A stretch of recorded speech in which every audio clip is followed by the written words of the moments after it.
Tras la ponencia de Rosa, teníamos ponencia de un profesor investigador de la Universidad Católica de Valencia. Al principio teníamos como invitado a José Gallego, pero finalmente por problemas no ha podido venir hoy. Y va a hablar el doctor Fernando Rever, también profesor e investigador de la Universidad Católica. Él es doctor en bioquímica clínica y médica, trabajó en el Departamento de Farmacología de la Universidad de Valencia, ha participado en programas de terapia génica, también fue becado por la Fundación Científica de la Asociación Española contra el Cáncer. Bueno, hizo su tesis con el doctor Juan Saus, pero también ha participado en distintos grupos de investigación. En 2005 fue socio fundador y vicepresidente de Fibrostatin, que es una empresa que se dedicó al desarrollo de fármacos para la fibrosis y otras enfermedades relacionadas, y actualmente es profesor e investigador de la Universidad Católica de Valencia, y le damos la bienvenida por acceder también con poca antelación a dar esta charla. Gracias, Fernando.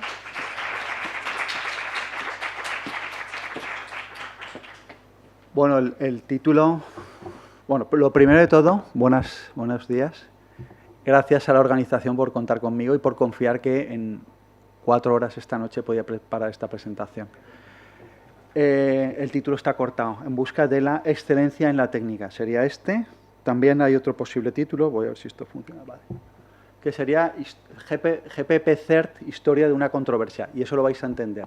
Lo que he procurado hacer es, bueno, hacer un repaso de un poco mi historia como científico. Eso ya son más de 30 años.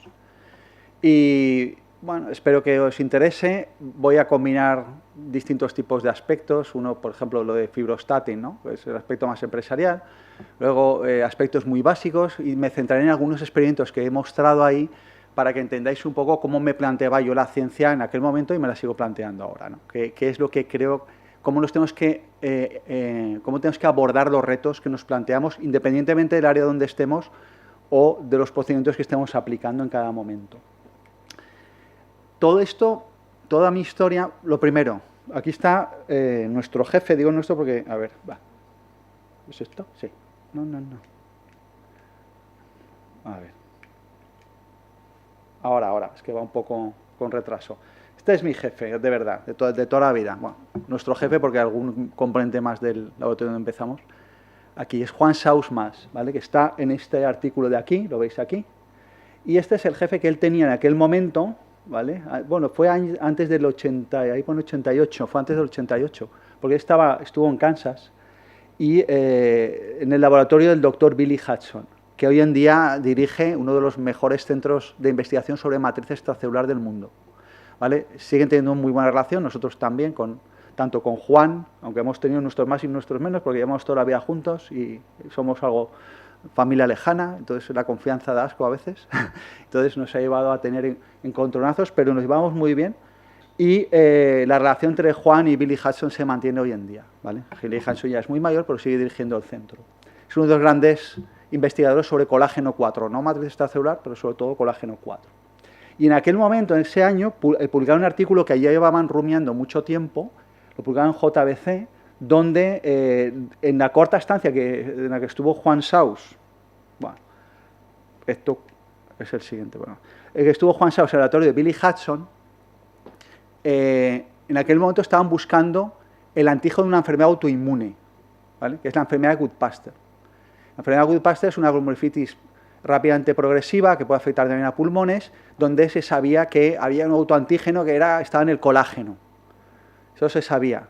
Entonces Juan, analizando todo el material que le dio Billy Hudson y que sobre todo procedía de este otro investigador, Jürgen Wieslander, ¿vale? Les dijo, en aquel momento habían 2 cadenas de colágeno, alfa 1, alfa 2, se habían descrito 2, y él les dijo, no, hay una tercera, y esta es el autoantígeno. El autoantígeno no es ninguna de las 2 que ya sabemos, una tercera. Y había una publicación previa que proponía que había una tercera, pero no decía que era el autoantígeno. Juan llegó allí y dijo, esto es el autoantígeno, ¿vale? A Juan siempre le han gustado las ideas arriesgadas, ¿no? y rompedoras. Y en aquel momento hizo un estudio bastante concienzudo de todo lo que se veía y realmente era convincente. Lo publicó y al final era cierto, ¿vale? Era así. Bueno, todo lo que viene después parte de una observación que hizo Juan estando allí en Kansas. Y aquí están nuestras vacas, y esto es muy importante, estas vacas de Kansas. ¿Por qué? Porque, y esto siempre lo cuenta él, porque él cuando estaba allí, en aquel momento pues no había mucha biología molecular, había muy poquita, prácticamente nada, ellos hacían bioquímica. Entonces, para extraer el colágeno, ¿vale? Colágeno 4, luego hablar un poquito más de colágeno 4 para que se entienda mejor la presentación, ¿vale? Para extraer colágeno 4, primero extraían membrana basal a partir de riñones, y concretamente aislaban glomérulo y luego membrana basal. Y a partir de ahí aislaban colágeno, ¿vale? Bien. Entonces, Juan iban a ganaderías, donde había mataderos inmensos, ahí se producía un montón de carne, y tenían equipos veterinarios muy grandes, con un montón de veterinarios. Y Juan, que era así, llega al equipo de veterinarios y les pregunta, ¿las vacas sufren de alguna glomerulonefritis rápidamente progresiva que les provoque la muerte? Y los veterinarios le dijeron, no.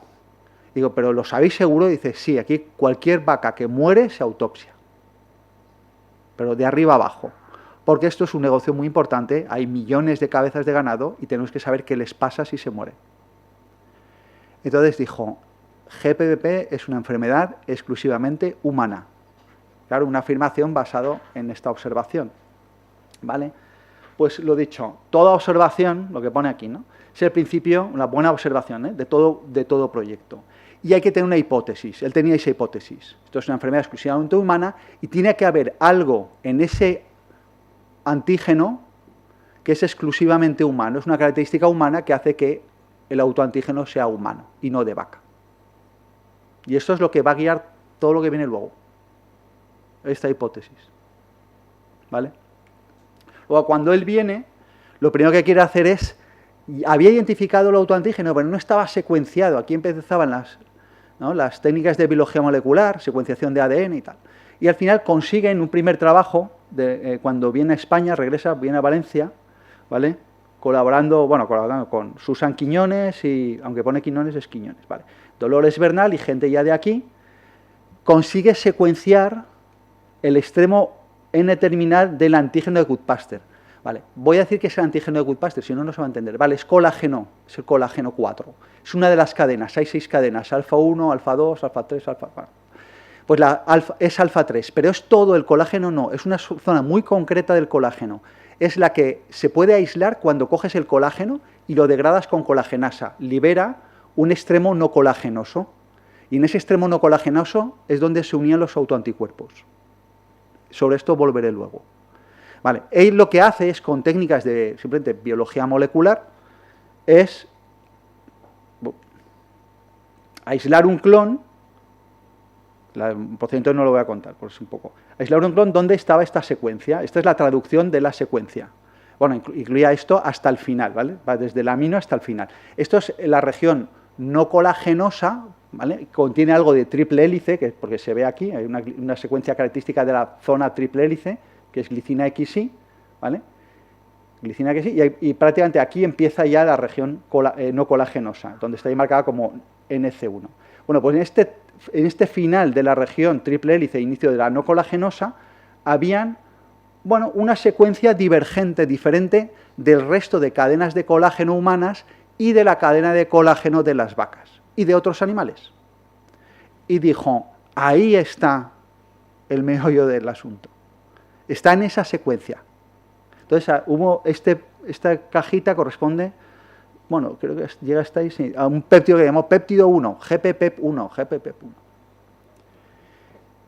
Y estudiándolo dijo, bueno, hay una secuencia RGDS y en aquel momento ya sabía que las secuencias RGD, podía haber una S ahí al final, podían ser sitios de unión a integrina.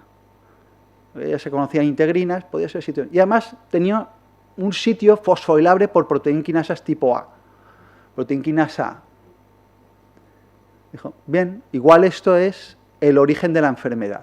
Esta región divergente con esta característica especial. ¿Vale? Bueno, voy a explicar un poquito mejor para que luego se entienda qué es el colágeno 4. ¿no? Antes he dicho, hay 6 cadenas de colágeno 4, desde alfa 1 hasta alfa 6. Y el colágeno de 4, en verdad, es el cuarto porque a medida que se les dio un número a medida que se iban descubriendo. Pero como bien decía Juan, y opinó lo mismo, en verdad el colágeno 4 debe ser el colágeno 1. Yo recientemente hicimos una revisión sobre colágeno y en mi esquemita de colágenos puse colágeno 4 arriba del todo. ¿Por qué? Bueno, porque es que está asociado al proceso de creación de tejidos, ¿no? Y es el colágeno 4, es el colágeno propiamente epitelial, el que hace que las células dejen de ser una amalgama de células rodeadas de una matriz a estar estructuradas y organizadas. Entender lo que es epitelio, entender lo que es mesenquima es importante a la hora de trabajar con colágeno. ¿Vale? He visto que alguien trabaja con colágeno, por entrar, he visto aquí en 249 y colágeno 1. Muy interesante, ¿vale? Pues bueno, en principio las células epiteliales lo que expresan es colágeno 4, y no forman una trabécula, ¿vale? Una malla, una esponja, sino forman una lámina, una membrana basal. Y eso es gracias a que este colágeno, ¿vale? Las moléculas se trenzan para formar un protómero y conservan los extremos. Aquí está este extremo no colagenoso, que uno de ellos, el de la cadena alfa 3, contendría el epitopo de la enfermedad de Goodpasture. Tenemos 6 cadenas, pero no son posibles todas las combinaciones. De hecho, se han descrito estas 3. ¿Vale? Alfa 1, alfa 2, bueno, alfa 1, alfa 1, alfa 2, alfa 3, alfa 4, alfa 5, que es la que contiene alfa 3, luego el antígeno de Goodpasture, aquí, en el extremo no colagenoso, y alfa 5, alfa 5, alfa 6. Eso les permite formar esta estructura, ¿vale? A interaccionar lo que llamamos cabeza con cabeza, o sea, región no colagenosa con región no colagenosa de un protómero que contiene 3 de ellas.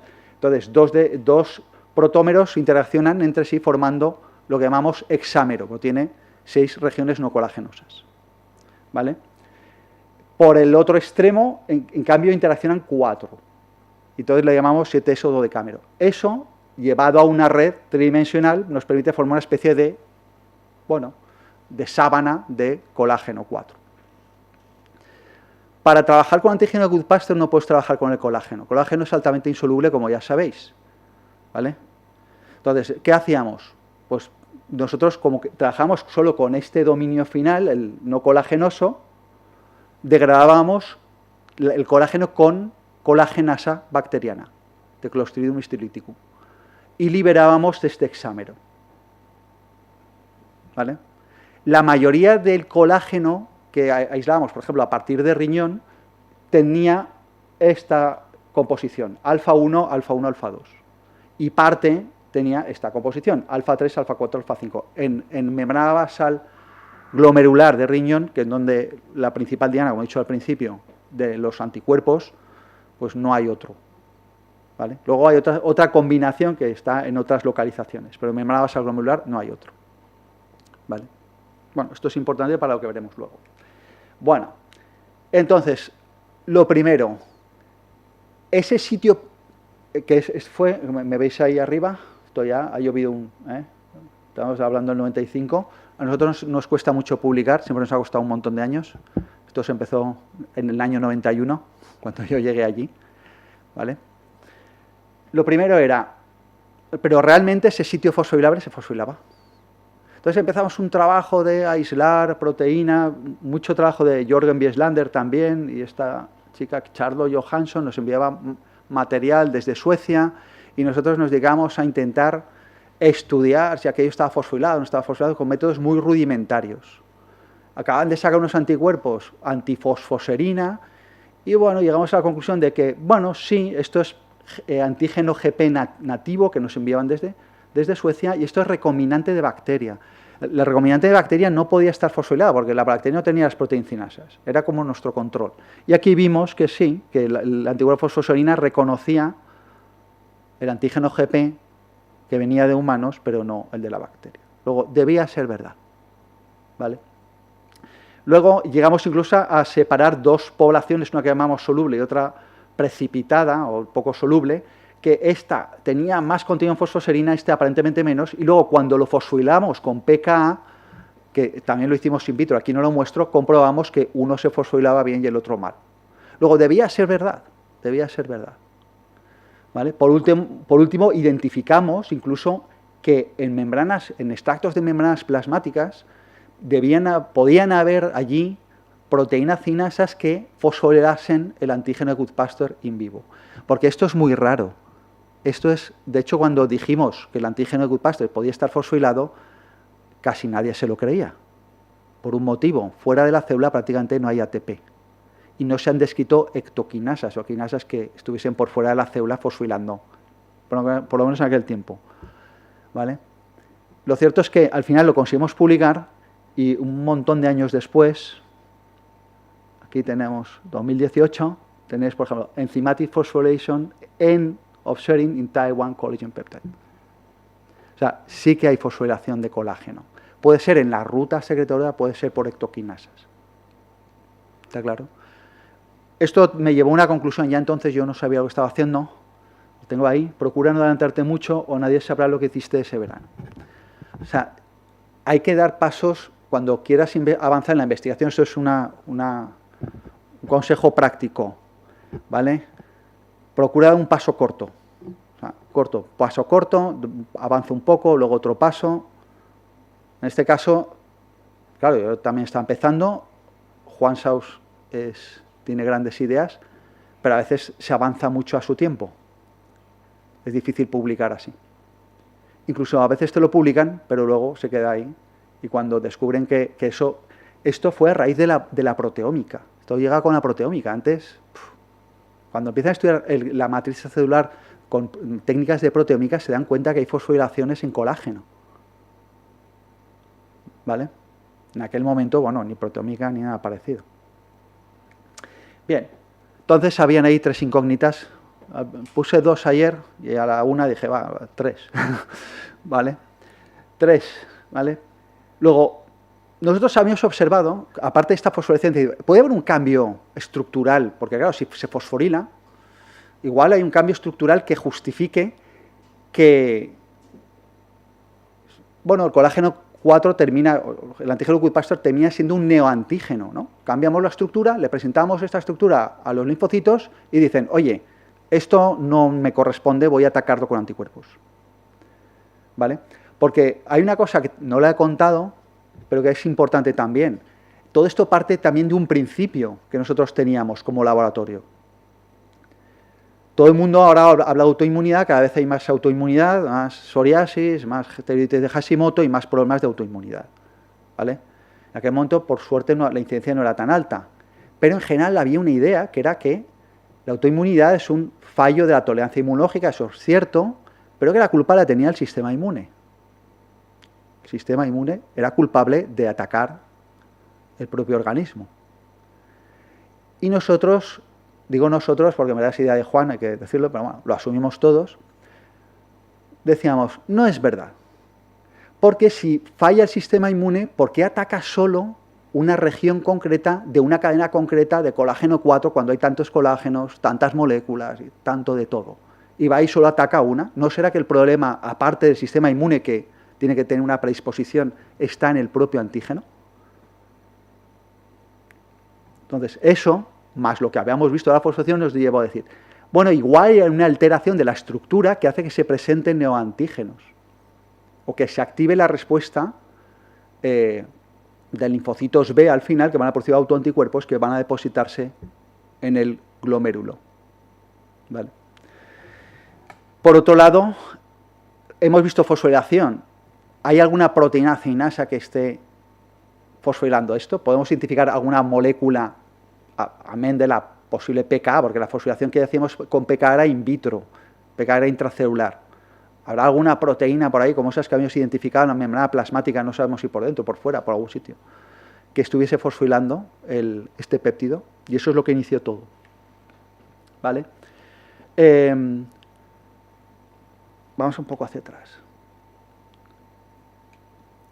Esto, ¿vale? Ahora os voy a mostrar, bueno, os lo muestro ya, un artículo que se publica 10 años después. 10 años después. No tardamos 10 años en llegar a esta conclusión. Tardamos mucho menos tiempo. De hecho, yo al principio, cuando ya estábamos estudiando el colágeno 4, yo tenía que purificar colágeno 4 con técnicas un tanto rudimentarias, pero no, al final tenía colágeno 4 incluso de pacientes, y yo veía que habían 2 proteínas que diferían cuando... Vamos a ver, no lo he contado, y si no, no se va a entender. El colágeno 4, esa estructura que es una estructura globular, se estabiliza por puentes disulfuro. Esto es importante. puentes disulfuro, ¿vale? Se forman unos enlaces entre dos cisteínas que hace que si tú no reduces esos enlaces, la proteína no se abre del todo. Entonces, cuando tú corres un gel de electroforesis con SDS y poliacrilamida y no reduces la muestra, los puentes disulfuro hacen que puedas ver distintos tamaños en función de cómo se han formado esos puentes disulfuro. Pero eso tiene una pega, lleva SDS. Y esto es importante, aquí el SDS es importante.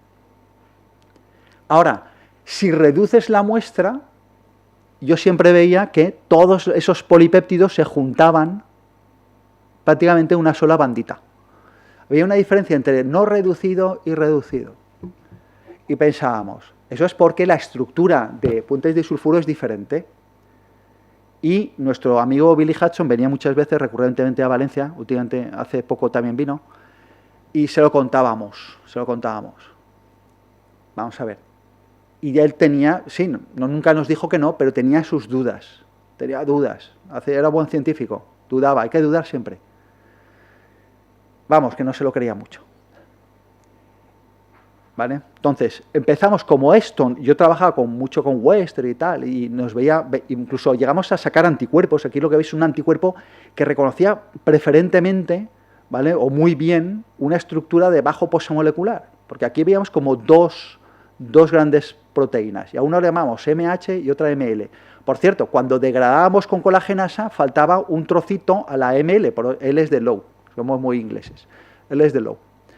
Le faltaba un trozo, y entonces nosotros ahí visualizábamos la colagenasa, o sea, eso es un hexámero, y el hexámero expone el dominio, o sea, la parte colagenosa la expone, ¿no? Y la colagenasa va degradando, y en un caso llega a un sitio, y en otro caso llega a otro. Yo os aconsejo que visualicéis siempre lo que estáis haciendo.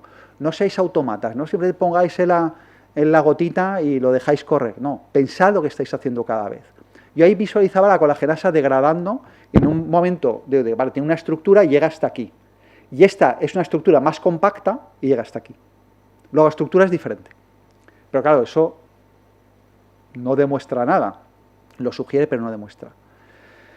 Pero bueno, lo interesante de eso es que esa digestión con colagenasa se hacía en condiciones nativas. Ahí no había SDS, no había nada. Cuando nosotros mostramos estos trabajos por Western y otros que no voy a mostrar porque si no se hace muy largo, pero yo hice muchos blogs, incluso geles bidimensionales corriendo no reducido, luego cortaba, reducido. Yo veía ahí cómo se alineaban los puntos, ¿vale? Corrían de forma diferente, no reducido, y luego se juntaban cuando estaban reducidos. Y estaban separados porque eran dos puntos diferentes. Son diferentes, vale. Billy Hudson nos acaba de creer. ¿Por qué? Porque metíamos SDS. Y esto es un artefacto de añadir SDS en el procedimiento. ¿Vale? Entonces empezamos un trabajo con Juanjo Calvete de proteómica y él dijo, bueno, no os preocupéis, yo voy a hacer un estudio proteómico y vamos a acreditar la formación de los puentes disulfuro. Y identificó al menos 3 estructuras diferentes. Aquí había, el MH presentaba un puente disulfuro entre 191 y 197, pero no siempre. A veces aparecían las cisteínas libres. Y el ML, el 79-237, es que eso es como están formados esos puentes disulfuro. Como veis aquí hay 2 subdominios homólogos dentro del NC1, esto es el NC1, ¿vale? Pues nunca estaba cerrado. Luego este y este eran diferentes. Bueno, seguía sin creérselo mucho. Hasta que un día nos llamó a Juan y le dijo, existen los conformeros. Y es porque uno de sus creo que ¿sale por aquí? No sale, no está en el artículo. Uno de sus becarios o doctores, no me acuerdo quién era, creo que era Petchenko, uno de ellos, ¿vale? Había hecho un experimento que se lo había dejado el fin de semana, y era coger y hacer una inmunoprecipitación con anticuerpos Goodbuster de ese hexámero que contenía alfa 3. Y se dio cuenta que al inmunoprecipitar de esa forma tan peculiar, extraía solo uno de los monómeros, no los dos. Y dijo, estos son condiciones nativas, aquí no hay SDS, estamos extrayendo una proteína que tiene una exposición diferente. Entonces dijo, si reproducir el experimento en Valencia, eso lo hice yo, desde aquí, y lo enviamos a publicar. Y al final se tuvo que publicar en un journal de proteómica, porque esto no se lo creía mucha gente, esa es la realidad, ¿vale? En Proteomics, y eso 10 años después prácticamente. Bueno, vamos por el otro lado. Ya estábamos con lo del colágeno, vamos, colágeno, ¿qué le pasa al colágeno? Sí, parecía que había estructuras diferentes. Y en aquel momento decíamos, bueno, hemos visto esas proteínas cinasas, podemos hacer un experimento para intentar buscar en una librería de expresión algo que se una al péptido, ¿no? Al péptido GPP1, este que tenía el sitio fosforilable del colágeno. Entonces ese experimento lo hizo Juan Saus y tuvo un resultado, que era que había una proteína que era quimérica, ojo, era una librería de expresión de fago lambda, es una proteína quimérica donde en medio de una secuencia, creo que la Z, de un gen del virus, el fago lambda, se metía secuencias de ADN humanas, en este caso eran humanas. Y se expresaba de forma quimérica una proteína que, bueno, si tenía suerte, conservaba la pauta, bueno, suerte no, si no conserva la pauta, habitualmente tiene una terminación temprana y no sale. Pero bueno, conserva la pauta y entonces tenías un trozo de proteína de la Z, tu proteína, parte de tu proteína, y luego el resto de la Z. Pues con ese tipo de librería hizo un experimento que consistía, claro, ahí habían genes de todo el genoma humano, ¿vale? Procedían de mRNA, eran una librería, porque eran cDNAs procedentes de mRNAs.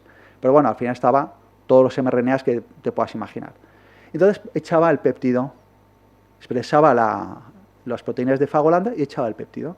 Y teníamos muy buenos anticuerpos, que pues fue una de nuestras características, de desarrollar nuestros propios anticuerpos que fueran muy buenos y caracterizarlos muy bien. Y detectaba el péptido. Yo pensaba que aquello que iba a ser un fracaso, os digo la verdad, pero al final se encontró una proteína. Me dio una pequeña secuencia y me dijo, tienes que encontrar toda. Entonces yo me dediqué, mientras él se fue a Estados Unidos, a buscar en librerías toda la secuencia de esta proteína que llamamos GPBP, y el gen se terminó llamando COL4A3BP. GPP es de GP, Goodpaster Binding Protein.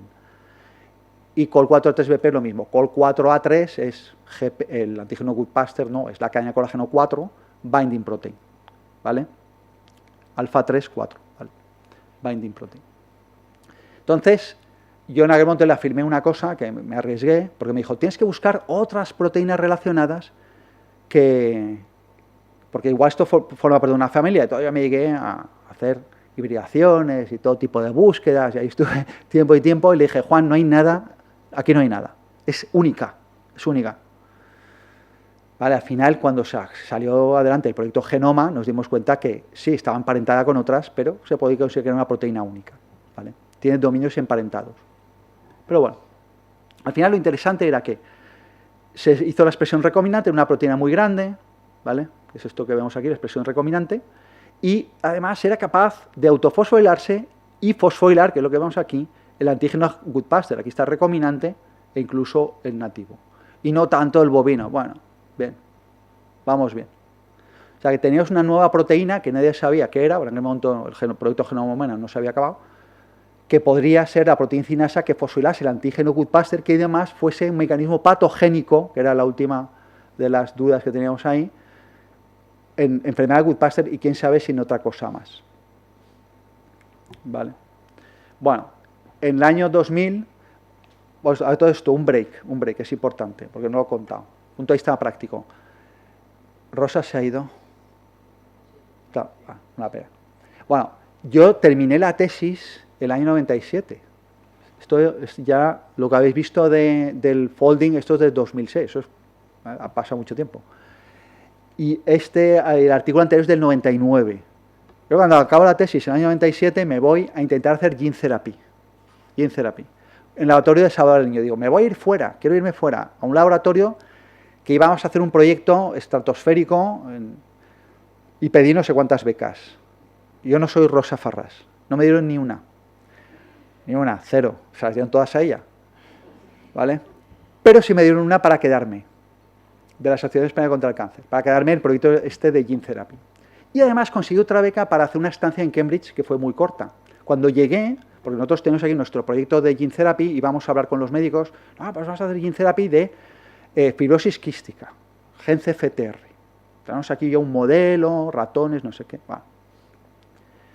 estábamos muy lejos, pero bueno, vamos, yo digo, voy a Cambridge, allí están trabajando nivel top, ya hacían incluso transferencia génica en el epitelio nasal de humanos, ojo, digo, ahí voy a valorar nuestras posibilidades. Entonces llegué y dije, estos ingleses, lo digo aquí, se está grabando seguro, pero bueno, da igual, estos ingleses están a años luz de conseguir nada de lo que yo vi. O sea, nosotros ya ni te cuento. ¿Vale? Eso, pues al final, junto con las dificultades que tenía yo para seguir con este proyecto en España, aunque yo tenía la beca, luego terminó la beca, bueno, historias. Y Juan me llama y me dice, quiero que vuelvas. Y nadie abandona un hijo. Yo había, esto de GPVP se publica en 1999, pero había hecho todo el clonado, incluso tenía ya dejé secuenciado el promotor, que no os lo voy a mostrar por no aburrir, el promotor. Y dije, bueno, regreso, también me ofreció poder vivir de la ciencia, que eso está muy bien, ¿vale? Dije, pues me quedo. Luego soy una excepción. Yo, carrera fuera, hice lo suficiente para ver que lo que quería hacer no iba a ningún lado, que era gene therapy, ¿vale? Ahora se está empezando a ver los primeros resultados de terapia génica, ahora, estos últimos años. En aquel momento era, y bueno, de fibrosis quística, olvidaos, enfermedades sistémicas, no sé si hay alguien con gene therapy, pero no quiero desilusionaros, va a costar, ánimo. Pero bueno, bien. Entonces, cuando regreso, en esa ventana, en 99 al final se publica el artículo, eso me anima también a regresar, y estaban con esto. O sea, al final, el laboratorio siguió trabajando, aquí está Ángel Raya, mi hermano, tal, vale. Y más gente. Y entonces dicen, no solo hay una forma, la primera que hemos descubierto, entonces al final terminó llamándose eso GPP1, es el nombre que le dimos. ¿Vale? En aquel momento simplemente GPP. Y la otra la llamamos GPP2 o Delta 26, porque le faltaban 26 aminoácidos que están aquí. Entonces exón 11, que ahora creemos que es el 12. Pero bueno, todo eso está por ver. Y además decíamos, oye, esto está en membrana basal. Parece que está en membrana basal. ¿Vale? Esto es importante, porque tenemos anticuerpos, nuestros propios anticuerpos, parece que está en membrana basal. Bien. Y de repente, un extraño. Llega un señor que se llama Kentaro Hanada, no sé si Kentaro Hanada, porque hay muchos Kentaro Hanada, yo he puesto ahí la foto, que me perdone si no es él, ¿vale? Que publica este artículo que para nosotros fue un poco puñetero, ahora lo veréis la historia, ¿vale? Dice, es un molecular machine for non-vesicular trafficking of ceramide, y dice que la forma esta delta 26 que nosotros hemos identificado en el año 2000, y también la larga, que llamaba L, en verdad era un transportador de ceramida intracelular. Esto de colágeno, que no. Era intracelular. ¿Y dónde lo publica? En Journal of Ceramide. Ah, no. Lo tenéis ahí. Nature. ¿Vale? O sea, una alegría, como comprenderéis. O sea, de repente, todo lo que decíamos, tenemos una proteína, fosfolila colágeno, es extracelular, sale fuera, membrana basal, este dice, no, intracelular, y además va de retículo a Golgi, va y vuelve y para de contar. Es más, es tan vaga que ni siquiera hace eso. Se une al retículo y se une al Golgi y con un bracito que tiene, va cogiendo ceramida de un sitio y le lleva al otro. Entonces definió un nuevo sitio que eran los Golgi Contact Sites. No sé si existían ya, pero él decía, están ahí, los contact sites. Cuando hacías una inmunofluorescencia, yo diría que esto es retículo endoplásmico. En general, yo lo veo por todos lados. Pero bueno, igual es que hay una parte, pero bueno, esto nunca se sabe. Y entonces empezaron a haber publicaciones donde todo se interpretaba según este prisma. Los contact sites, el modelo de mover ceramida de un sitio a otro. Y hay un montón de publicaciones. ¿Vale? Bueno, tampoco un montón. Exagero, 150. Bien. Algunas, luego entras ahí, algunas CERT aplica para más acrónimos. Pero bueno, la mayoría, CERT, ceramida y sal. Y empiezan a ver cosas como esta, ¿no? Es decir, bueno, este es del propio Hanada. Este es nuestro modelo. Tenemos GPBP, ¿vale? Es CERT para ellos. Tiene un sitio fosforilable, un dominio pH, un dominio STAR, un sitio FAT de unión a una proteína que se llama BAP, ¿vale? Y este sitio fosforilable es importante, porque si se fosforila, la proteína no es activa. Pero si no está fosforilado, es capaz de unirse realmente, al final el modelo va cambiando, a medida que van sacando resultados, van cambiando el modelo para que ajuste a su idea, ¿vale? Que esto es algo que hacemos todos. tenemos un modelo y si ese resulta, pues cambiamos una pequeña cosa y ¿ves cómo funciona? Bien. Entonces, al final dicen, bien, esto al final coge ceramida de aquí y la lleva allá. O sea, se une a BAP y se va. En este momento decía que hacía un viaje de retículo a Golgi. Luego eso lo tuvieron que cambiar y decía, no puede ser. Está unido a la vez al retículo y al Golgi, porque si no, no cuadraba con el modelo. Lo que sí que era interesante, por ejemplo, que aquí el sitio ese fosforilable que habían descubierto, que nosotros ya lo conocíamos, pues lo mutaban y de repente aparecía acumulado más, de un patrón más de Golgi, ¿no? Dicen, bien, cambiaba. En este caso, se podéis conseguir el mismo efecto metiendo beta-esfingomilinasa, que degradaba la esfingolina de la parte externa de las células. Bueno, todo esto nos generó problemas. Hay otros más, ¿vale? Por ejemplo, en este caso describían la interacción con BAP. Entonces cambiaba el modelo un poquito. En este caso, otros dijeron, bueno, es que CER es muy interesante, porque igual la ceramida, siempre la ceramida, es muy interesante porque la ceramida, ¿vale?, interviene en el tráfico de vesículas. Digo, esto ya me gusta más. Tráfico de vesículas, decía, si la ceramida, la CER, en función de su fosforilación por proteínquinasa D, ya encontraban una cinasa que fosforilaba GPP, ya no era GPP una cinasa, sino que era el sustrato de una cinasa. En función de la actividad de la proteína quinasa D, hay, bueno, un tránsito de vesículas y de ceramida, de vesículas de exportación. ¿Vale? Esto es muy complejo y no podemos entrar, pero empezaron a haber publicaciones y cada uno, incluso otros hablaban de respuesta inflamatoria, decían, IL-1 beta, la expresión de IL-1 beta depende de la fosforilación o no de CER. Incluso tenemos una colega que estuvo antes en nuestro laboratorio, Pilar Martínez, que estaba en Holanda, pues sigue allí, y dijo, bueno, no solo eso, sino que además, esto ya se parece un poco más a lo que también regula la interacción con C1Q, la cascada del complemento, respuesta inflamatoria, interacciona con C1Q y regula su activación. Y esto ya sería algo, dice, bueno, esto debe ser un poco extracelular también, ¿no? Porque activación de la cascada del complemento. Bueno, se iban acumulando ahí resultados y resultados y resultados. Este era el modelo final de ANADA, con los distintos dominios y motivos bueno, motivos interactivos, en este caso, perdón, no necesariamente interactivos, esto es un motivo de fosforilación, ¿no? Que le habíamos dicho 132, que en verdad no es solo una serina, son muchas, creo que son 10, ¿vale? Este es el de unión, el pH de unión a fosfatidinoxitol 4-fosfato y también a otros, pero bueno, en la membrana plasmática. Este es unión a una proteína que se llama BAP, que estaría en el retículo plásmico, es esta que veis aquí, se une a través de delta FAT, ¿vale? Y en el STAR uniría ceramida. Unidad ceramida. Aquí, el STAR, ceramida. Y este brazo es el que se mueve, ¿vale? Esto estaría anclado, BAP al retículo, pH al Golgi, ¿vale? Y este brazo va moviendo la ceramida de un sitio a otro, como si fuese, no sé, transportador, bueno, no sé cómo llamarlo. Un bracito coge ceramida y la suelta al otro lado. Por cierto, la ceramida tiene que terminar aquí dentro. Aquí dentro. Porque al final la esfingomielina está en la cara externa de la membrana plasmática, no en la interna. Por eso cuando él ponía beta-esfingomielinasa, la ponía a las células y degradaba la esfingomielina de la parte externa. Luego la ceramida tenía un mecanismo de flip-flop o de algo tenía que hacer para internalizarse dentro del Golgi. Y eso no estaba muy bien explicado, pero bueno. Lo cierto es que nosotros íbamos a lo nuestro, ¿vale? Y decíamos, bueno, no llevamos el orden, hay que ser honesto, no llevamos el orden lógico. Nosotros llevamos varias cosas a la vez y al final dijimos, vamos a encontrar una explicación a la falla de esto de si GPBP y el colágeno tienen algo que ver. Esa para nosotros era algo casi urgente.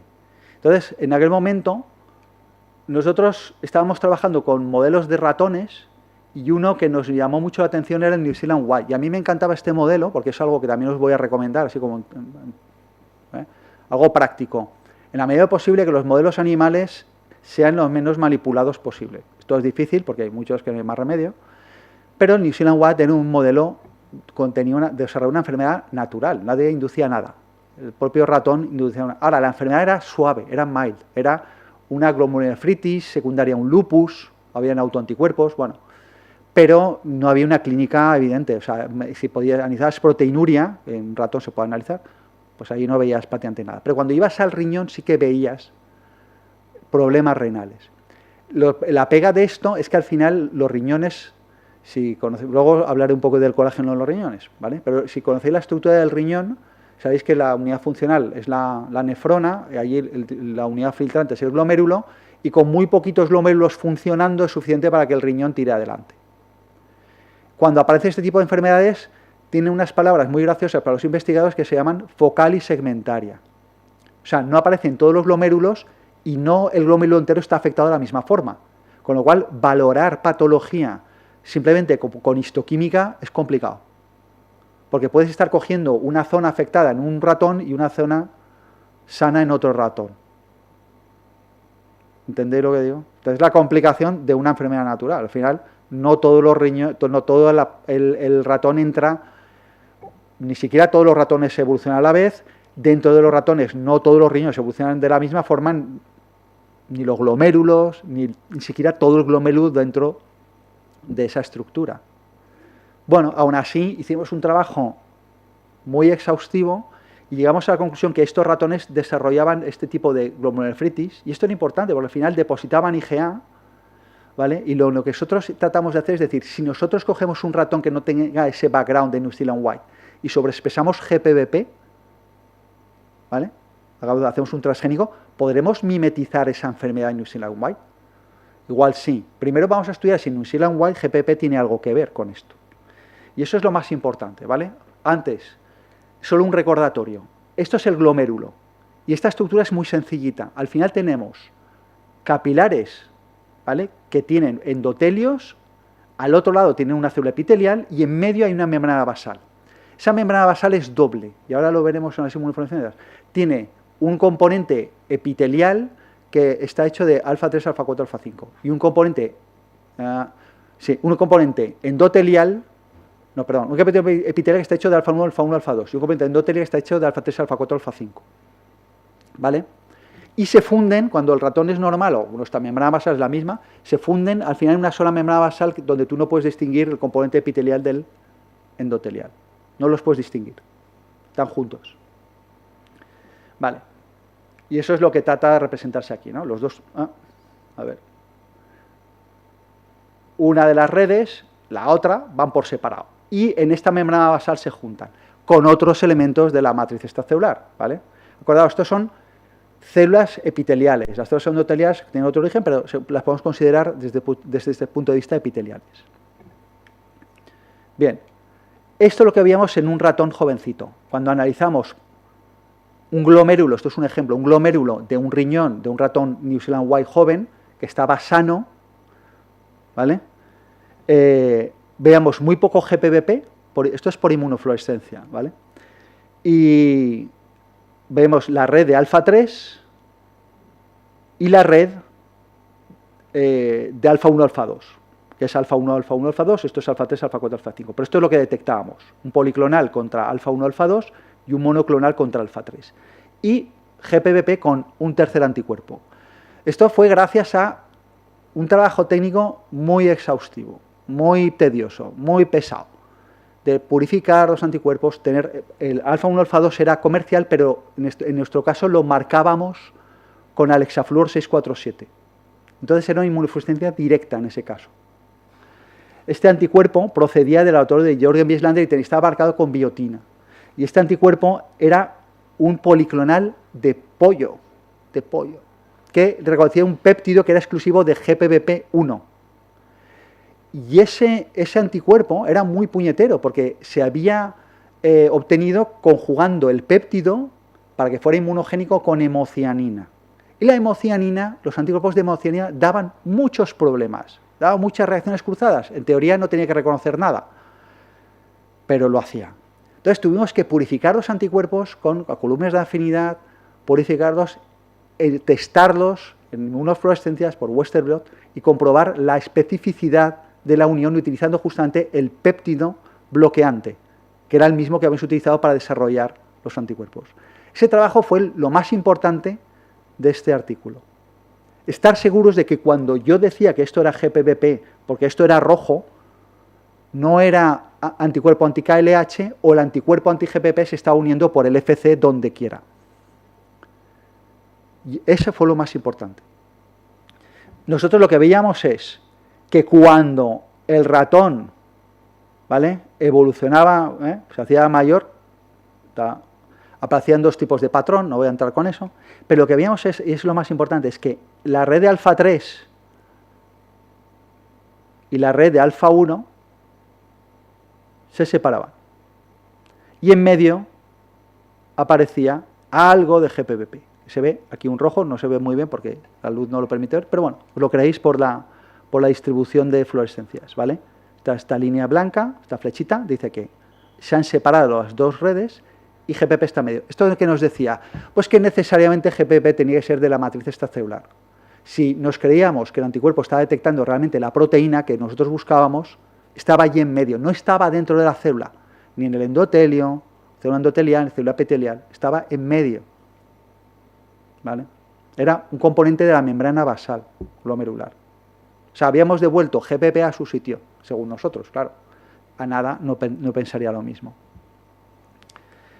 Bueno, en este trabajo además decíamos, si sobreexpresamos GPP, podemos reproducir la enfermedad de New Zealand White. No voy a entrar en más, pero, como os he dicho, una de las figuras más importantes, y esto es lo que yo quiero transmitir, si no os quedáis con lo del colágeno, lo entiendo.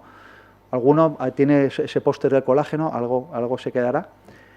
Ese póster de colágeno fuera ya 549, pero lo importante no es las figuras, las otras figuras. Esta es la clave de esta historia. Buscar la excelencia dentro de lo posible, dentro de la técnica. Hoy en día todo te lo dan hecho, eso es cierto. Pero uno tiene que pensar, te lo han hecho, porque al final los kits, todo el mundo tiene un kit con todo testado, todo. Bueno, aún así, pensadlo, tenéis que entender perfectamente lo que estáis haciendo. Porque a veces aparecen sorpresas y es que aquí lo ponía que esto era así. Bueno, tú tienes que pensar lo que estás haciendo, ¿vale? Y asegurarte con todos los controles posibles que lo que estás midiendo es lo que toca. Y a veces vas a tener incertidumbre y eso es normal. A veces dices, yo cuando hago un test de ELISA, realmente seguro que la proteína que estoy detectando es la que yo creo, pues bueno, tú pones tus controles y a veces hay alguna que te hace la puñeta. Y ocurre. Incluso con ELISAs comerciales. ¿Vale? Y de hecho, acordad lo que dijo ayer los que estabais, O'Connor. Cuando el proceso es muy manual, el número de errores que se introducen es estratosférico. Dice, el 50% de los artículos de citometría habría que revisarlos. ¿Vale? Puede ocurrir, o sea, todo el mundo puede meter la pata, yo también, esto podía haber sido, no sé, una interpretación mía. Yo intenté, en aquel momento intentamos, la técnico, Zara Garzón, la que me ayudaba, excelente trabajo técnico, ¿vale? Bueno, y pusimos todo nuestro empeño en decir, porque teníamos la espada de Damocles, teníamos a nada diciendo, no, ¿vale? Y nos dijo, vamos a hacerlo bien, vamos a asegurarnos al máximo con nuestros anticuerpos. Los anticuerpos, este era nuestro, este es de Jorgen Wieslander y este era comercial que lo habíamos modificado nosotros. Bien, pues por eso digo, esto es figura suplementaria, para mí tal vez la más importante de todo el trabajo. Bien. Bueno, volvamos un poco hacia atrás, estamos hablando de 2000, esto era 8 creo, sí, 2007, no, esto es 2007, vale. Nosotros, a raíz de la digo nosotros, y es más Juan Saus, pero bueno, ahí estábamos mi hermano y yo también, a raíz de la publicación del artículo de GPBP, no a raíz, sino antes de la publicación del artículo de GPP, el primero del 99, donde caracterizamos proteincinasa, había venido Billy Hudson, el investigador este de Kansas, con un inversor americano. Y habló con Juan Saúl y dijo, un momento, no publiques nada. Y esta parte es interesante, no publiques nada. Te voy a financiar la investigación, te voy a pagar las patentes, y todo esto va a ser a fondo perdido, a cambio de una primera opción de compra de lo que saques. ¿Lo habéis entendido? os doy el dinero y si sale algo, me tienes que permitir comprarlo yo primero. Pero va a ser tuyo. Esto es una mentalidad empresarial americana. Os voy a decir la española, la habitual, porque también lo viví, no digo que sea ahora, porque yo no soy empresario, pero también lo viví. En su momento, cuando Filostatin se desarrollaba, había que hablar con otros empresarios. Y es, te voy a dar el dinero, me quedo todo y te casco una cláusula de arrastre, y yo decido cómo se vende y dónde se vende y cuándo se vende. Entonces el investigador dice, bien, ya has metido el dinero, pues ahora desarróllalo tú. Y se muere el proyecto. Cláusula de arrastre es que te obligan, aunque seas tú accionista mayoritario, te obligan a hacer lo que dice el que controla la gestión. Más o menos. ¿Está claro? Esa es la diferencia entre la mentalidad americana, por eso allí hay tantas empresas y va todo para adelante. ¿Vale? De hecho, la mayoría de las universidades americanas que podrían tener un montón de patentes y vivir de algunas patentes, no lo hacen, no ahogan a los investigadores. Les dicen, adelante. Y el investigador, si triunfa, pues genial. Nosotros nos llevamos nuestro porcentaje, pero no viven de las patentes. ¿Está claro? Y esto es importante. O sea que al final, lo digo porque nosotros empezamos, cuando ya se hace la primera patente, aquí no está, pero empezamos a hacer más patentes, en algunos estamos nosotros, pues más, o sea, estoy yo y otros componentes del laboratorio, hicimos tal vez demasiadas patentes. Eso nos permitió desarrollar Fibrostatin como empresa, que se dedicó a coger toda la tecnología que habíamos desarrollado en relación con GPBP y tratar de trasladarla a una aplicación clínica al final, o bien diagnóstico o bien tratamiento. Conseguimos muchas ayudas, conseguimos un montón de dinero, de ayudas públicas vía programas específicos donde van a entrar empresas, pero también pueden entrar instituciones públicas. Y conseguimos, por ejemplo, contratos para investigadores. Yo estuve con un contrato programa Torres Quevedo y más investigadores de Fibrostatin. ¿Vale? Bueno, Fibrostatin, todas las empresas biotech tienen un recorrido. Esto lo aprendí muy pronto cuando empecé con esto de Fibrostatin. Me dijeron, contactamos con alguien que hizo un poco de gerente durante un tiempo, o gestor un poco de las ideas de cómo enfocar, cómo financiarnos, y él ya me dijo, las empresas biotech duran 10 años, para bien o para mal. La nuestra duró 13. ¿Por qué para bien? Porque sacas el producto y lo vendes. O sea, tú tienes que saber que la empresa biotech tiene un recorrido, tiene un techo. Eso tienes que saber cuál es el techo. Eso depende de la capacidad económica que tenga la empresa. Es raro que una empresa biotech luego vaya creciendo, se vaya haciendo grande para cubrir nuevas etapas. Lo normal es que llegue otra y la compre. Eso es lo normal. Eso es tener éxito. Ahora, la inmensa mayoría, desaparecen. Y esa es la realidad. Por eso un buen inversor en empresas biotech debe comprar al menos 10 para tener éxito en una. O sea, el 90% desaparecen, una tiene éxito. Y con esa que tiene éxito, financia todo lo demás. Bueno, hecho ese paréntesis, en aquel momento también, estábamos ya con lo de Fibrostatin, ya estaba en marcha, sale este artículo maravilloso de este señor que lo conocí en un congreso, yo he ido muy pocos, pues uno de ellos lo conocí, que es Charles Swanton. Y dice esto, bueno, el título es muy chulo, pero lo principal es que hay una conclusión, dice, identificamos el CERT, también le pone el bueno, ¿no? Col4A3BP, como una diana, ¿vale?, que potencia el efecto de agentes citotóxicos en cáncer. Y además dice, y es el mejor de todos, mirad si tenemos aquí todos estos, mirad. Tenían dinero, tenían ahí silenciadores, todos los que quisieran, mirad. Dice, ese es el bueno. Y lo identifica porque aparecía en una librería de silenciadores de proteíncinasas, porque aún lo habían considerado una proteíncinasa. Si hubiese sido ceramida no hubiese salido. Entonces, en esas librerías, dice, uy, esto funciona muy bien. Para mí un poco lo triste fue que él, y esto es lo que termina viendo, ¿vale?, que él lo atribuye a todo a la ceramida, cuando incluso muestra experimentos donde la silenciación de la proteína, del gen, GPBP, ¿vale?, induce estrés de retículo. Esto que veis aquí es un biomarcador de estrés de retículo, ¿vale?, en presencia del taxol. ¿vale? Taxol es uno de los fármacos antitumorales más usados. Decía, tú metes Taxol, silencias y de repente el estrés de retículo se dispara. Bueno, yo decía, eso es folding de proteínas. Eso es el estrés de retículo se inicia por el malplegamiento o la acumulación de proteínas en el retículo endoplásmico, no por el transporte de ceramida. Pero bueno, puede que tenga algo que ver la ceramida, yo no lo niego. Pero él estaba con el rollo de la ceramida. Bien.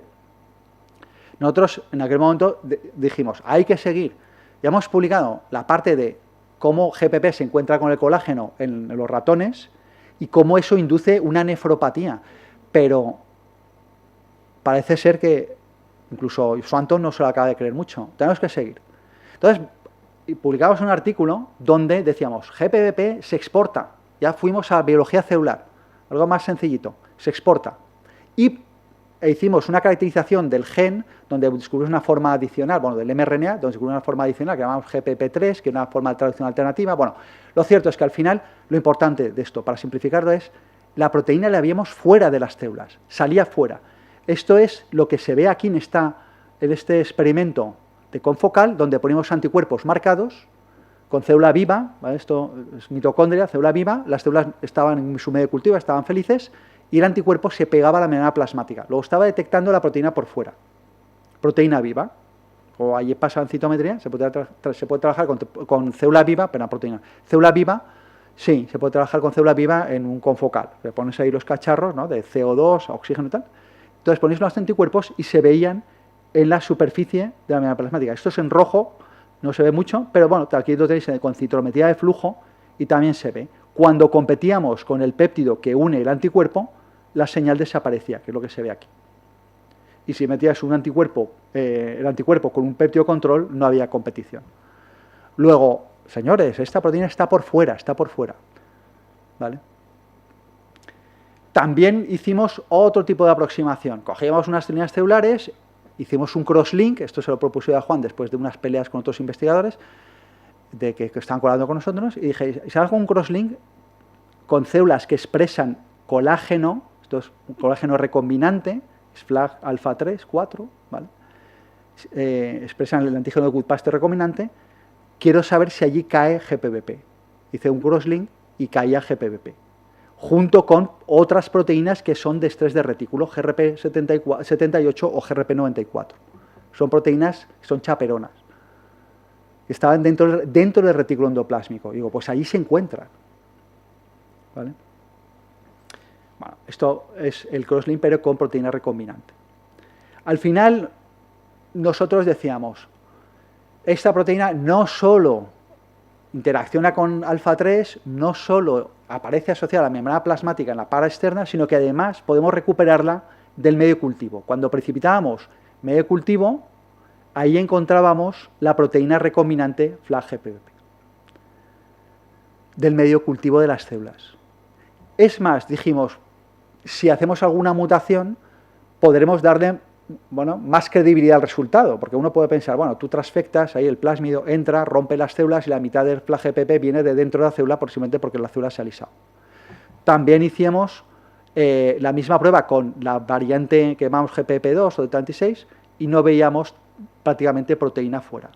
O si introducíamos una mutación en el sitio de unión a la proteína esta BAP de retículo, comprobamos que prácticamente no se veía nada.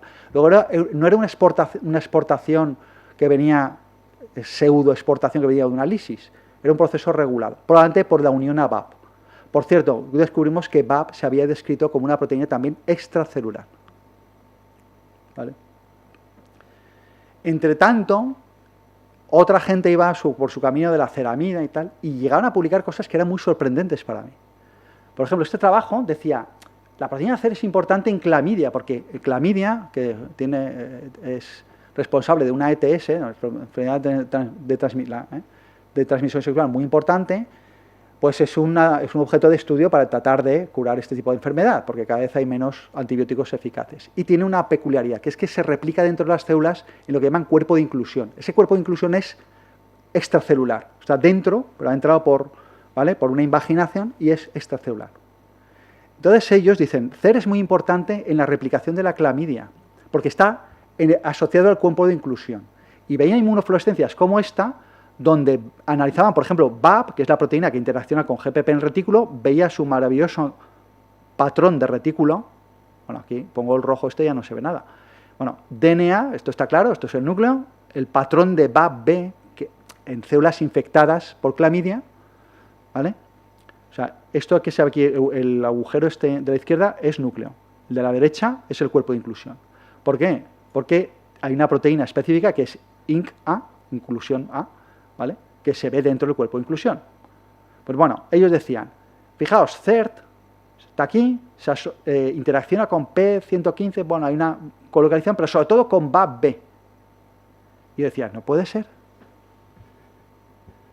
Han publicado esto y dicen que es de retículo. Y yo lo veía y digo, no puede ser. Esto es esto. Y de hecho ahí se ve colocalización. Y eso es dentro del cuerpo de inclusión, es extracelular.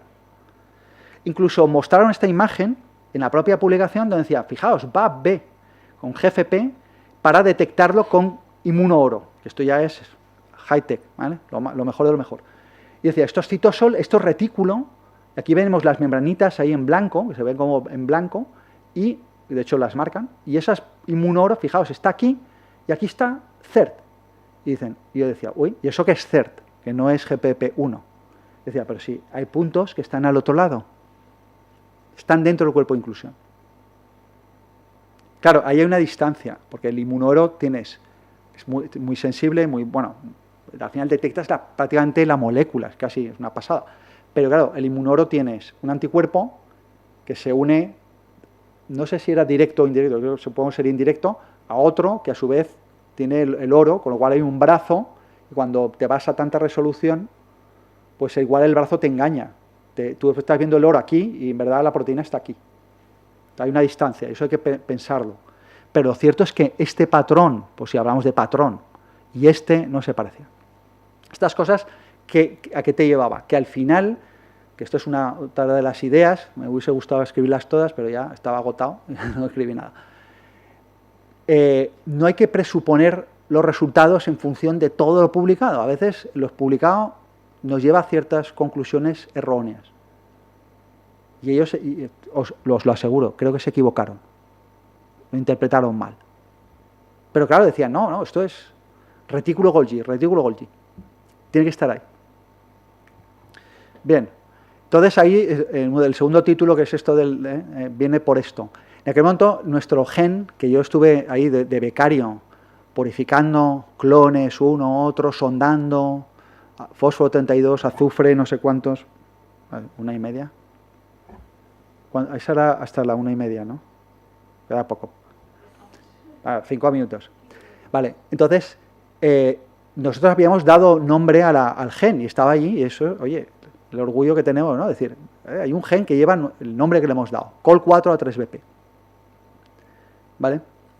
Llega el señor Anada y empieza a decir, no, la principal función es el transporte de ceramida. Hay que cambiarle el nombre al gen en el OMIM. Y lo consiguió, porque empezó a hacer un mailing, nombraron a alguien como árbitro, empezó a hacer un mailing a gente que no tenía ni idea de esto y le preguntaba, ¿tú qué opinas? Ya que, hombre, Nature, no sé cuántos artículos, y yo le escribí una carta y dice, esto es, vamos a ver, simplemente es una pequeña anécdota al final en la vida, pero TNF no le han cambiado el nombre y TNF no mata ningún tumor. No le han cambiado. Tumor necrosis factor, necrosis poco. No se lo han cambiado, pero aparte es que se une a colágeno. ¿Por qué lo cambiáis? Lo consiguió, cambiaron, ahí está, nosotros somos el alias, estamos aquí, GPP, Col4A3BP, CERT, y ahora es CERT1. Bueno, nosotros seguíamos a nuestra marcha y dijimos, vamos, en una colaboración con Billy Hudson, que hizo un trabajo excelente sobre la filogenética de GPP, nos envió unas muestras de nematostela. Y de nuevo dijimos, vamos a hacer un trabajo fino, bien hecho, bien trabajado. En este caso con anticuerpos nuevos, aquellos eran de pollo, los del ratón eran de pollo, con unos nuevos, unos monoclonales. Y vamos a coger los de Col4, los de colágeno 4, alfa 1, alfa 2, porque aquí no hay alfa 3, alfa 4, alfa 5, y vamos a ver si colocalizan dónde conocen. Y este trabajo se hizo muy bien porque la nematostela no es como el riñón, que preserva la estructura, eran cortes congelados, tú los cortas y ahí la estructura ahí se mantiene. Esto había que fijarlo y era un corte en parafina. Los cortes en parafinas no son muy compatibles con las inmunofluorescencias. Pero nosotros, al final, incluso con la nematostela, que es un mini gusanito, os recomiendo que hagáis algo de filogenética de vuestros genes, porque es muy chulo, ¿vale? Conseguimos ver una estructura muy preservada y muy limpia. El fondo es esto de aquí, negro. Negro, negro. Está perfecta la inmunofluorescencia. Y cuando analizamos esta membrana basal o esta especie de membrana basal que tiene, porque ya tiene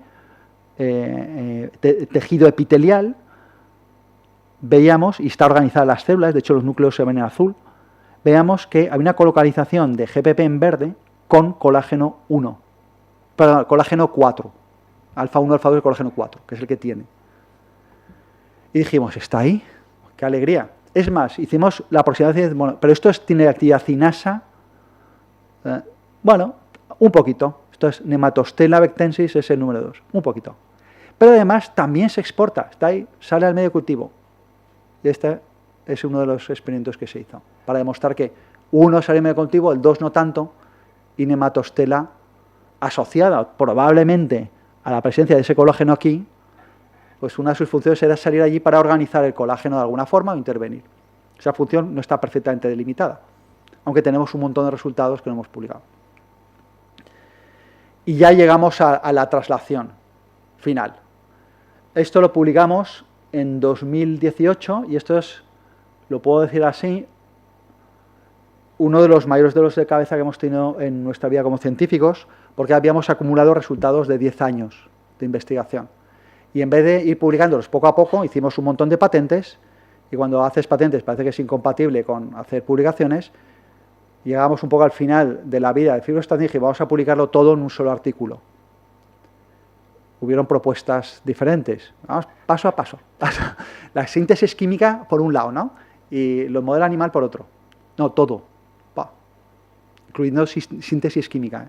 Todo. Ahora lo veréis. Muy brevemente, porque si alguien, aquí viene el reto, si alguien se lee este artículo, lo descarga, se lee y me hace un buen resumen, pues tiene un premio, Porque el abstract no está aquí, pero no es fácil. Habría que hacer un abstract del abstract. O sea, está lleno de resultados, es inmenso. Hay un montón de material suplementario, tanto como resultados.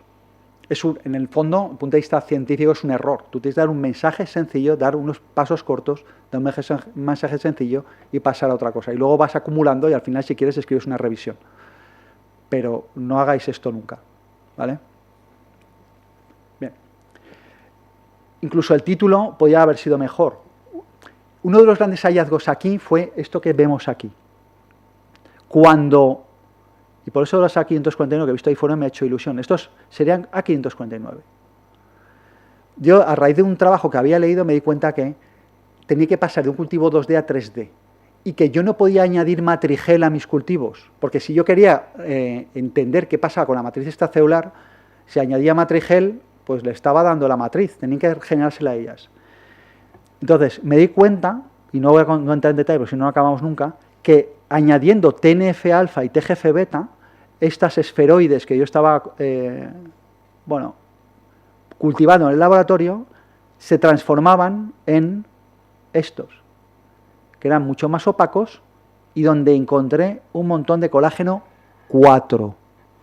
Y este es uno de los grandes descubrimientos. Bueno, pues grandes, para mí sí. Colágeno 4 mesenquimal. El colágeno 4 en teoría debería ser una membrana basal epitelial. También hay colágenos 4 que aparecían por ahí, pues, células mesangiales del glomérulo. Hay un colágeno 4 y nadie le ha prestado mucha atención nunca. Debería tener una estructura diferente. Bueno, pues yo vi ahí ese colágeno 4.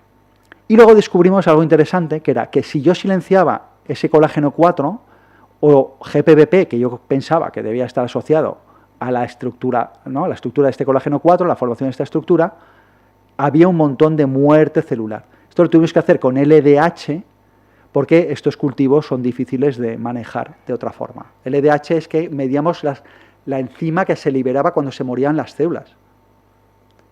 Y tiene su dificultad, pero lo hicimos, oye, yo estaba confortable con el resultado, decía, esto debe ser así. O sea, ese nuevo colágeno 4 le daba señales de supervivencia a las células mesenquimales, que originalmente eran epiteliales. Luego, en la transición epitelio-mesénquima, el cambio de la matriz extracelular es una señal de supervivencia. ¿Vale? No voy a entrar en muchos detalles, porque al final se hace muy largo también, pero llegamos a, trabajando con la proteína, con GPP, llegamos a identificar sitios interactivos muy relevantes y los mimetizamos con compuestos orgánicos. Esto que os digo, igual son como 10 años de investigación, ¿no? Pero igual 6 sí, ¿vale? Y esos compuestos orgánicos eran capaces de inhibir la fosforilación, o sea, tocaban GPP y además tenían efecto sinérgico con la oxorubicina, como había descrito, por ejemplo, Swanton unos años antes. Bien. Perdón. Al final de todo esto decimos, bueno, tenemos un compuesto que inhibe que inhibe la actividad quinocinasa de GPP, hicimos muchas pruebas intermedias, esto realmente, si el modelo este previo que nosotros nos creemos es cierto, el compuesto podría ser activo en modelos animales de cáncer. Pero tenía un componente importante. ¿De cualquier cáncer? En verdad no. De cánceres que fueran mesenquimales. Y eso lo conseguimos con el modelo de A549, donde nosotros nos dimos cuenta, después de mucha investigación, nos dimos cuenta que inyectando las células A549 subcutáneamente, en ratones nude, cuando sacabas el tumor al principio era blanco, lechoso, y las células tenían un fenotipo completamente diferente. Y era porque estaba en una condición de hipoxia y eso hacía que cambiara su fenotipo. No se había producido la angiogénesis todavía. Cuando los tumores empezaron a tratarse y eran grandes, cuando sacábamos el tumor veíamos que tenían vasos. Las células se habían diferenciado desde los tumores iniciales pequeños, se habían diferenciado de nuevo a células más epiteliales. En este caso no eran eficaces y en este caso sí. También lo probamos con un segundo modelo que me gustaba mucho más, que era 4T1 Balce. Este me gusta porque este no tiene sistema inmune, este ratón, y este sí que lo tiene. Es un modelo singénico de cáncer de mama, que además lo inyectamos de forma autotópica en la mama. Y conseguíamos ver efecto tanto en el crecimiento como en la reducción del número de metástasis superficiales en pulmones, que es una de las zonas donde metastatiza. Al final, no voy a entrar en más detalles, probamos también con anticuerpos, diciendo, vale, estamos ionizando una proteína circulante, el anticuerpo nos dice que tocando esa proteína circulante podemos conseguir resultados similares. Es más, que la proteína circulante, que vemos aquí, hace un pico en plasma durante el proceso previo a la metástasis en este tipo de ratones. Incluso lo llegamos a ver con un paciente que te hace un pico de GPP en su evolución clínica. ¿Vale? O sea, hay mucho trabajo detrás, no voy a entrar más por si no, no acabamos. Vale, termino. Mientras tanto, otros grupos nos dieron un poquito la razón, dijeron, bueno, ¿hay GPP y COL4 asociado a células mesenquimales, a fibrosis? Dijeron, sí. Si tú silencias, y esto es muy novedoso, o noqueas GPP y colágeno 4 en macrófagos, que es una célula completamente mesenquimal, cambias el scarring, la cicatrización en un modelo de infarto de miocardio. Nos estaba dando la razón. Pero hay algo más interesante. Yo estaba este verano en Alemania, hay un curso, y entonces un colega me envía un correo. Dice, tienes que mirar esto. En el año 2002 publicaron este artículo. Había un grupo que dijo, vamos a hacer un estudio pormenorizado, sistemático, utilizando una tecnología concreta para identificar los componentes de las membranas basales. Queremos identificar componentes intrínsecos de membrana basal y proteínas asociadas a membrana basal. Y hace un trabajo inmenso con un montón, tipo oncotarrero, pero mejor todavía, muy bien organizado, muy sistemático, con un montón de proteínas que habían identificado ellos con su modelo, que en este caso era C. elegans, ¿vale? Que eran componentes intrínsecos de la membrana basal. ¿Y qué identificaron? Identificaron a CERT. Y dijeron, es un componente intrínseco de la membrana basal. Habían devuelto a CERT al sitio donde lo habíamos dejado nosotros. Es lo que ven aquí, ¿vale? Ellos, bueno, aquí, ¿vale? El gen se llama en C. elegans F25H2.6, que es CERT. CERT1, GPBP, Col43BP. Allí no hay antígeno GP. Al final lo definen como un componente intrínseco, ¿vale?, de la membrana basal. Por CER1 o F25H2.6, INBM, faringe. ¿Vale? Bueno, pues no nos citaron demasiadas proteínas para preocuparse por una. Bien, no está mal. Pues gracias y preguntas. Bueno, siento haberme alargado, pero es que es lo que tiene hacer estas cosas por la noche. Gracias.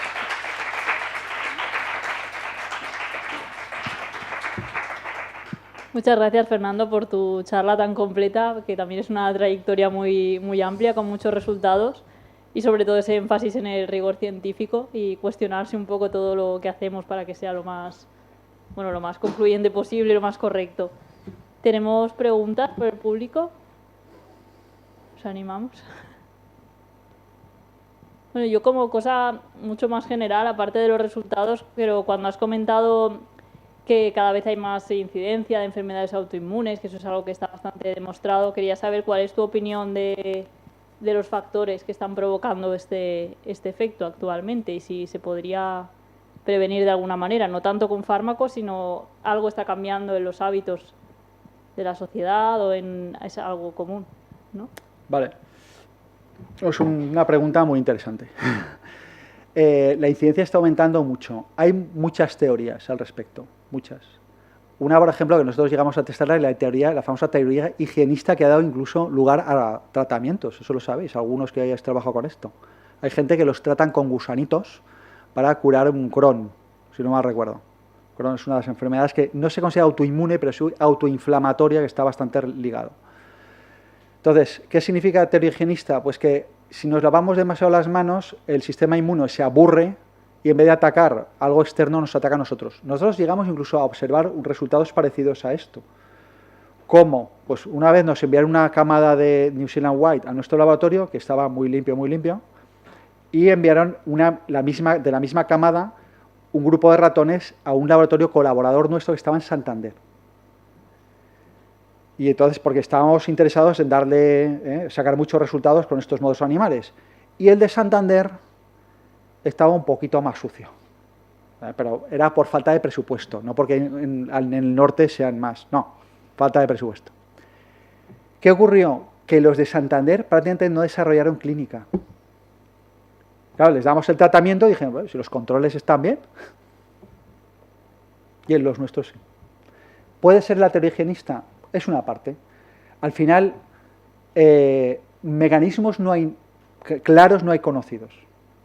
Evidentemente, una enfermedad como, por ejemplo, el lupus, que puede afectar a distintos órganos, pues uno tiende a pensar que es un fallo del sistema inmune. Pero en otras enfermedades que son altamente específicas, ¿por qué es el sistema inmune? O el sistema inmune, digamos, predispone, pero no es suficiente, hace falta algo más. No está claro, no hay mecanismos claramente descritos. Y ese es uno de los problemas. Recientemente leí una teoría que era que nosotros tenemos virus en el genoma y hay unas proteínas que, aunque los virus no son activos, las proteínas en un momento dado se pueden activar en respuestas a ciertas inflamaciones o procesos infecciosos, y entonces esta activación daría lugar a una croreacción del sistema inmune con estructuras similares. Bueno, hay muchas teorías. Lo que sí que es cierto que cuando nosotros estudiamos Goodpaster, vimos una cosa interesante, el caso de Goodpaster, que era, que eso Juan ya lo había observado, que se describe por primera vez después de la pandemia de gripe española de la Primera Guerra Mundial. Que no era española, pero bueno, si nos echan la culpa, pues eso. Bien. Lo cierto es que pensamos, sí, también se asociaba Goodpaster a intoxicación por plomo, por ejemplo. Ahora se ha visto, tras la epidemia de COVID, la pandemia de COVID, que ha rebrotado este tipo de autoinmunidad. O sea, puede ser que hayan enfermedades infecciosas, víricas sobre todo, que activen algunos mecanismos inflamatorios y que eso redunde en un aumento de la incidencia de autoinmunidad. Ahora, mecanismos claros no hay. Ya me gustaría. Gracias. ¿Preguntas por ahí? Uy.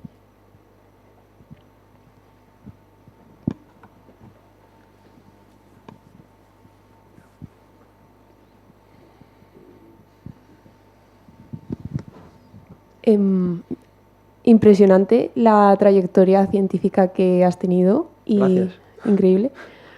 Y una de las cosas que me ha llamado la atención de todo en general es el tema de las patentes, porque creo que, o por lo menos me ocurre a mí, que tengo mucho más claro cómo desarrollar un artículo científico, pero en qué momento o de qué manera identifico yo que dentro de mi dinámica de trabajo, de los resultados que estoy sacando, esto se puede patentar. Vale, es un tema complejo, porque de hecho nosotros cuando empezamos no lo hacemos, Juan no lo hace de motu propio, viene alguien de fuera y dice, haz esto. Entonces nosotros hemos aprendido gracias a eso, y hemos aprendido algo. Te puedo contar mi opinión. Mi opinión es que para empezar con un tema de patentes, primero hay que tener un fuelle financiero, o sea, un colchón financiero muy importante. Y además, no solo, porque, bueno, ¿cómo lo hacíamos nosotros? Nosotros patentamos directamente en Estados Unidos. Teníamos un abogado allí, experto en patentes, porque las patentes es un tema muy delicado, que tiene su propio lenguaje. Y tienes que saber, conocer muy bien ese lenguaje. Y ese lenguaje nosotros no lo conocíamos, lo conocía el abogado experto. O sea, no es el lenguaje científico, porque al final tú lo que haces es, hay dos partes, por decirlo así, tú justificas y luego tienes unos claims, lo que tú pides que te protejan. ¿Vale? Y eso tiene que estar muy bien atado, porque va a venir la Bayer y si ve algo interesante, puede acabar contigo, con tu patente. O sea, tienes que ir a un especialista en patentes. ¿Es conveniente empezar a patentar, bueno, Oficina Europea de Patentes? Sería más interesante, más todavía Estados Unidos. Y a partir de Estados Unidos extender. Pero para eso tienes que decir, vale, yo tengo un recorrido financiero claro. O sea, tengo dinero para pagar abogados, tengo dinero para desarrollar la patente, tengo dinero para lo que venga después. Porque no es desarrollar, es decir, si lo que voy a patentar puede ser muy interesante, pero si no hay un mercado ya claro, que es uno de los problemas que ayer comentamos con Guerrero, con López Guerrero. Que decir, vale, has desarrollado todo un método de diagnóstico que compite con MAMAPRID, pero no hay una empresa aquí, o incluso europea, que diga, oye, no te preocupes que yo te lo llevo al mercado. Hay que tener eso ya en vista. Nosotros teníamos ese camino. Nosotros teníamos una persona en Estados Unidos, el mismo que nos trajo el dinero al principio, que dijo, yo os lo llevaré al mercado, porque lo lógico en nuestro caso, que era fármaco, lo que estábamos desarrollando era coger el fármaco, hacer preclínica reglada, y luego intentar llevar fase 1. Y a partir de ahí sabíamos, con mucho, fase 1 si llegabas. A partir de ahí lo iba a comprar otro. Ese camino estaba más o menos trazado con nuestro representante americano, pero falleció. Tuvo un infarto. Falleció. Entonces ahí se desmorona el castillo, es como un castillo de naipes. O sea, ¿quién era el alma mater empresarial? El que sabía de verdad, que hablaba con gente del Nasdaq y movía el dinero. Y os digo una cosa, muchas veces, y he conocido casos de gente que ha venido de Estados Unidos, que ha vendido su empresa. Lo normal es que esas empresas llegan a un tope, las venden, y las empresas, la mayoría de esas, no sacan un producto. Se queda en el pipeline, muere el pipeline, y como mucho sale una adelante. ¿Vale? Y te puede hacer, por ejemplo, Gilead, cuando compra Sovaldi, que es para tratar hepatitis C, lo compra en fase, superada el ensayo clínico en fase 3, o sea, para llevarlo a mercado. Paga 9.000 millones de dólares. Porque había superado, pero no es lo normal. Lo normal es que lo compren al principio. Claro, por eso paga tanto. Porque ya está para ir a mercado. Sovaldi había comprado, Gilead había comprado otras empresas, porque una competía con nosotros, se llamaba Resto, que desarrolló un compuesto antifibrótico, que no funcionó y se gastó un montón de dinero. Que por cierto nadie fue allí a decirle, Gilead, no te preocupes, yo te cubro la deuda. Luego con Sovaldi sí que querían que repartiera beneficios, pero con las pérdidas no. Entonces esto ocurre. Entonces ellos habían perdido dinero con esto. Y es normal que pierdan dinero, pero ¿cuántos fármacos llegan ahí? A esa fase 2, muy pocos. O sea, mi consejo práctico es, de la mano de un experto en patentes, que diga si la idea que yo tengo es patentable, y saber que va a interferir con tu carrera científica. Seguro, ¿ha interferido con la nuestra? Seguro. Porque sí, tú puedes patentar si hay algo que tú hayas comunicado en un congreso, en una tesis o en un TFG, olvídate. Acaba con tu patente. Es así. Hay una cosa que se llama priorar. Es más, tú tienes que aportar todo lo sabido que hay. Todo. Como descubra el árbitro el revisor de la patente, que has ocultado algo, olvídate, que tiene su problema muy gordo. Y luego es caro. O sea, patentar en Estados Unidos, por ejemplo, es muy caro. Mantener las patentes es caro, no tanto como patentar. Y luego tú tienes que decir, vale, yo tengo ya un presupuesto para un recorrido, voy a tener las patentes activas por lo menos 10 años. O saber que tengo esa posibilidad. Y saber la línea de salida de la patente. O sea, esto hay un grupo de empresas que podrían estar interesadas. Tiene un plan muy bien trazado. O sea, hacerlo de un día. Yo conozco gente que ha patentado. Y me dicen, he patentado, pues lo tengo en el currículum y ya está. Pero sé que no va a ir a ningún lado. Muchas gracias. Pero eso es solo mi visión, ¿eh? Vosotros podrán decir otra cosa. Muchas gracias. ¿Alguien más del público? ¿No? Bueno, pues le damos las gracias a Fernando por su Gracias a vosotros. charla.